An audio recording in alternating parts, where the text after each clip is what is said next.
Big idea number one, a meaningful mission. So what is a meaningful mission? It's a problem that needs to be solved in the role. And so it's something that stretches you, that pushes you for you to become the best version of yourself. So how Lewis Howes discovered his meaningful mission is that he sold his 7-figure business and moved to Los Angeles. And he was stuck in traffic on the 405 highway, and he asked himself these kind of questions. Why do I feel so unfulfilled? Why don't I feel happy? Several years I've been very ambitious, but I achieve a lot, but I still feel unfulfilled. And he realized that there's hundreds or not millions or billions of people are also feeling the same way that I'm feeling. So he asked himself, what if I can be in front of them to help them at the same time helping myself and making a living? And so the thing that came to his mind was podcasting. He loved to interview people to learn and to also share his idea with other people. So he said that, why can't I just record these interviews and to share to the whole world, and so that they can also learn and so that they can become a better version of themselves. And so he talked to his friend James, and he said that he never felt good or like good enough, or he felt stupid being in school. And so he wished that there was a school that taught him about finance, health, relationship, fear, self-doubt. And the thing that came to his mind was the School of Greatness. So these are some of the ideas that can help you discover your meaningful mission. Ask yourself these questions and truly listen to what your heart tells you. What did you enjoy doing with your free time? What dream did you have, or what might you love to do in life? What light you up? What inspires you? What energizes you? When do you find yourself losing track of time because you're so absorbed in the activity and you can't wait to get back to do it again? What would you love to do even if you didn't get paid to do it? Fast forward to your golden year, what might you wish you had done more of, right? So now you take a moment and compare your list. What common theme do you see in your answer? What would get repeated? What activity keep getting mentioned? Prima Tasha Malvar, a big part of success is visualization. If you don't see yourself making it happen, it won't happen. If you don't see yourself making the shot, if you don't see yourself standing in the middle stand, if you don't believe that you'll be successful, you won't be successful. The Stoic will pair this with positive thinking with negative thinking. Do you have a backup plan when things go wrong? Seneca said that the only thing inexcusable for a leader to say is, oh, I didn't think that would happen. No, you have to think that it would happen, and what will you do if it does happen? Big idea number two, the fear of failure. See, failure is a funny thing. Without failure, we can't move forward, we can't grow, we can't discover a new, better way to improve. We can't get tougher. And so failure is not good or bad. It's how we view the role. We can either win or we learn. Right? So I like to tell you a story about Lewis Howes. Whenever he give speeches on stage, he would have a lot of self-doubt and fear, and that people would make fun of him. What happened if he stumbled and people laugh, or he would forget his words? And he told that to his coach, Chris Lee, and his coach told him that to flip the script. See, the reason why you're feeling like that is because you're making it about you. If you make it about other people, you won't feel like that, because the reason why you're giving this speech is to help other people so that they can become a better version of themselves. If you make it about other people, you won't feel like this. You won't have these nonsense self-doubt or talk or what happened if people laugh at me, right? None of that won't happen if you make it about other people. The doubt diagram number two, the fear of success. So this one may seem illogical at first. So once I become very successful, isn't it success what we want? So once I become very successful, how would I lead a growing organization? How would I deal with the press? Being in the spotlight. what happened if people make fun of me? If once I become very successful, people are going to steal money from me. People are going to take advantage of me. I'm going to lose my friends and family, and it's not going to be the same anymore. So like, what if I succeed once and I can't succeed a second or third time, and I'm going to come across as a fake? So Tim Gruber says that we should accept the change and see it as an opportunity and see it as a win. The doubt diagram number 3, the fear of judgment. So here's the cold hard truth. It doesn't matter what you do, people's going to judge you. You could be sitting on the couch, playing game, eating food, going to the gym. People's going to judge you no matter what. So you might as well live your dream and do what you love to do. Because it doesn't matter what you do. People's going to judge you. So you might as well, when you look in the mirror, at least you feel proud that you accomplished and you achieve what you're doing and you love what you're doing. So one of Lewis Howes' friend is a retired Navy SEALs commander, Rich Stilney. So Lewis Howes asked him, how do you know what people are thinking about you? And he says that usually you don't. You don't know what people are thinking about you. You think you do, but you don't. you really don't. So people tend to obsess over the negative thinking because of how the brain works. When you ask a question, your brain immediately begins to go search for the answer. So he does this exercise in class. So he says that in 30 seconds, I want you to write down the answer, how to double your income in the next 30 days. So he usually get 3, 5 answers, sometimes 7. Because like when you ask a question, your brain immediately goes search for the answer. The bottom line is that like it doesn't matter what you do, people's going to judge you, right? So you might as well just do what you love to do. So this reminds me of Ryan Holiday, the obstacle is the way.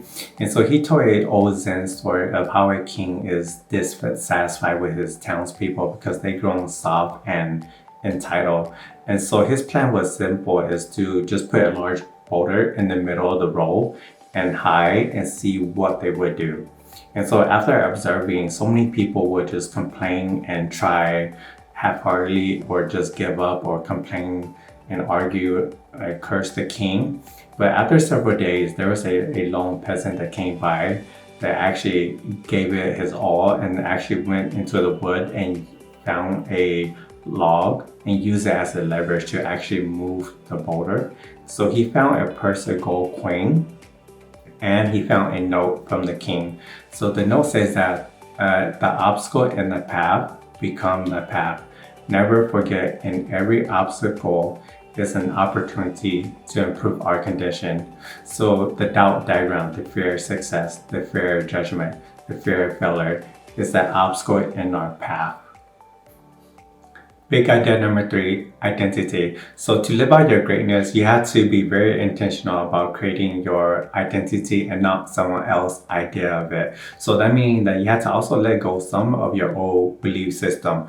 Right? So for example, right, if your goal is to become very rich and successful, right? But your old belief system is like money is evil, right? So once you reach a certain level of success, you're going to self-sabotage because you believe that your old belief system is that money is evil. So like if you became that level of success, you're going to lose your friend or family, or people are going to steal money from you, right? Because your belief system is that money is evil. So like somehow you're going to self-sabotage and lose everything.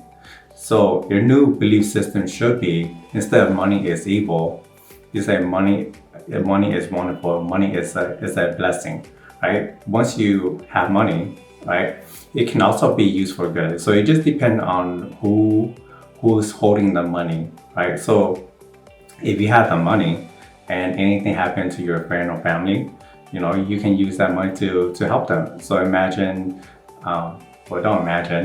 I'm just saying if like your parents, they get to an accident and they need that money for surgery, you can use that money to help your parents, right? So money is not evil or good. It just depends on who's using it. Leon Howard, South Carolina State Representative. So he shared a story of how 2 people decide to quit smoking.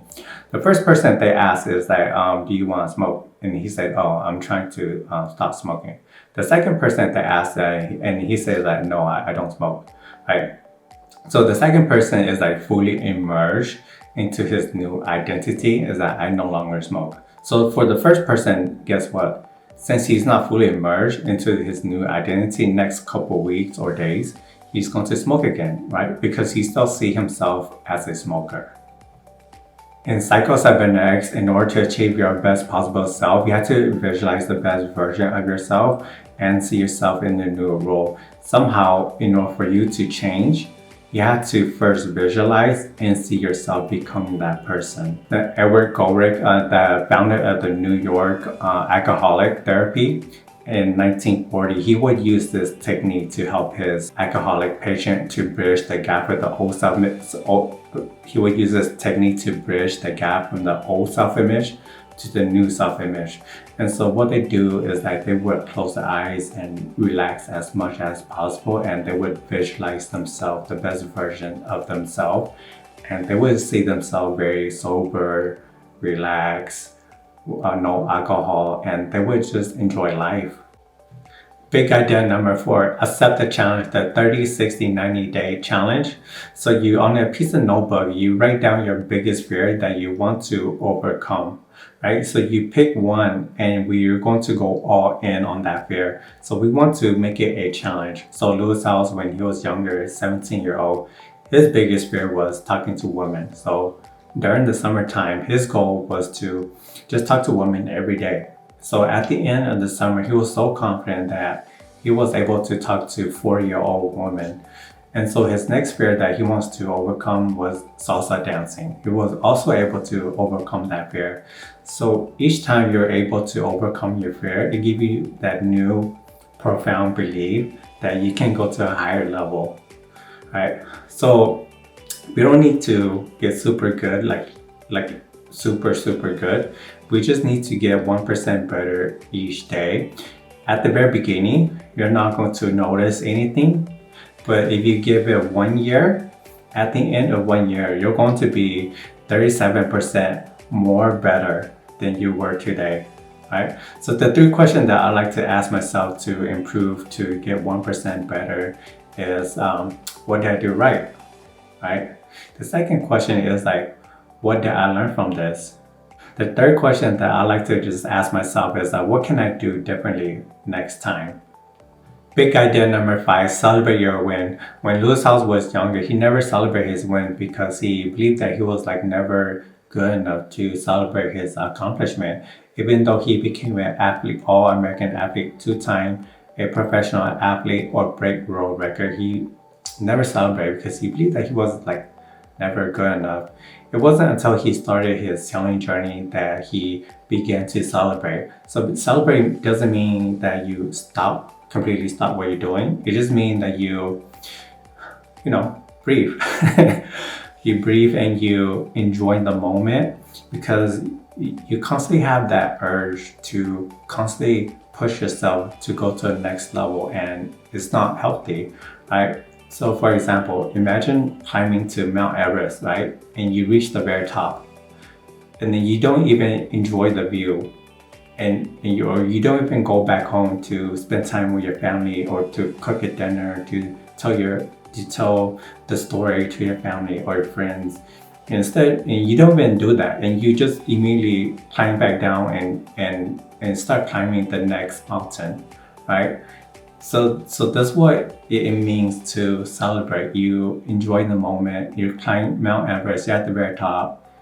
Enjoy, smell, enjoy the view. That's what it means to celebrate. You just enjoy the moment, and you don't let that itch, that itch that constantly like pushes you to go to the next level, right? It's not like very healthy. Right, so Lewis Howes says that we want to celebrate. What are 3 things that we are most grateful for? It could be our friends, our family, a loved one. It could be the internet, it could be food. And write down 3 things that you are most grateful for and celebrate them. Gary, Indiana, have a slight rash in her face. And so she went down to a doctor to get some medication prescribed, and the medication went to her eyes. And so she lost her eyesight. And so the insurance company settled for $1 million. So let me ask you this question. Will you trade place with her? You take her $1 million and she take your eyesight. I honestly don't believe that anybody would make that trade, that deal, right? Los Angeles, California, a lady went to an airplane. The airplane got to an accident and she lost her back. She can never walk ever again. And the insurance company settled for $1 million. Let me ask you this question. Will you trade place with her? You can never walk ever again, but you take her $1 million and she go back to walking. I honestly don't believe that anybody would take that deal. Right, so where are we at? $1 million for our eyes, $1 million for our back, and $1 million for our legs, right? Let me ask you this question. Do you feel better? Me personally, I feel a lot better, because I have my legs. I can walk. I use my leg every day, okay? Right. So just by writing down what you're grateful for in 1 week, you're 20% times more happy. So each time you celebrate your win, you're reinforcing your identity that's like me, right? So if you learn something new, definitely click like and subscribe. And definitely I recommend watching this video next.